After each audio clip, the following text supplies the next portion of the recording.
ભુજ શહેરમાં 1500 થી વધારે રિક્ષાઓ મીટર વગર ચાલે છે। આરટીઓ અને પોલીસની મીઠી નજર હેઠળ ચાલી રહી છે આ રિક્ષાઓ।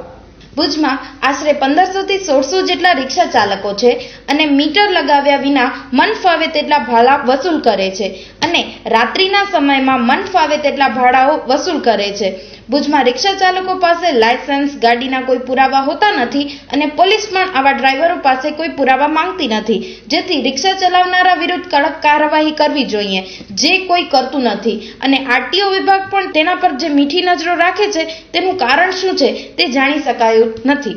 ટાઈમ્સ ઓફ ટીમ અત્યારે વીડીઆઈ સ્કૂલ પાસે આવેલી ખાસ કરીને લોકોની ફરિયાદ એ છે કે જે રિક્ષા ચાલકો છે જે બસ સ્ટેશનથી ડોસાભાઈ ધર્મશાળા પાસે જે લક્ઝરીઓ આવે ત્યાંથી પેસેન્જર ઉપાડે છે અને 50 રૂપિયા અને 100 રૂપિયાથી નીચે કોઈ ભાડું લેતા નથી। વોકિંગ ડિસ્ટન્સ હોય છે ત્યાં જવું હોય તો 100 રૂપિયા, 50 રૂપિયા, 70 રૂપિયા આવા ભાડા ક્યાંય હાલતા નથી, માત્ર ભુજમાં હાલે છે।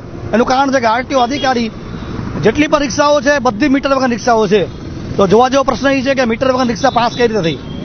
મીટર વગર પાસ થઈ જતી હશે કે મીટર વગર પાસ કરાવવાના પૈસા દેવા પડે છે એવું લાગી રહ્યું છે, કારણ કે કોઈ પણ રિક્ષામાં મીટર નથી ને મીટર વગર રિક્ષા ચલાવે છે કે આરટી અધિકારીઓ કોઈ રિટર્ન નથી કરતા અને પકડતા નથી। શું એમને હપ્તા મળતા હશે? આવું લોકોમાં ચર્ચાઈ રહ્યું છે। લોક માંગણી એ છે કે તાત્કાલિક અસરથી જેટલી પણ મીટર વગર રિક્ષાઓ ચાલુ છે એના ઉપર અંકુશ આવવો જોઈએ અને મીટર લાગવા જોઈએ। આવી લોક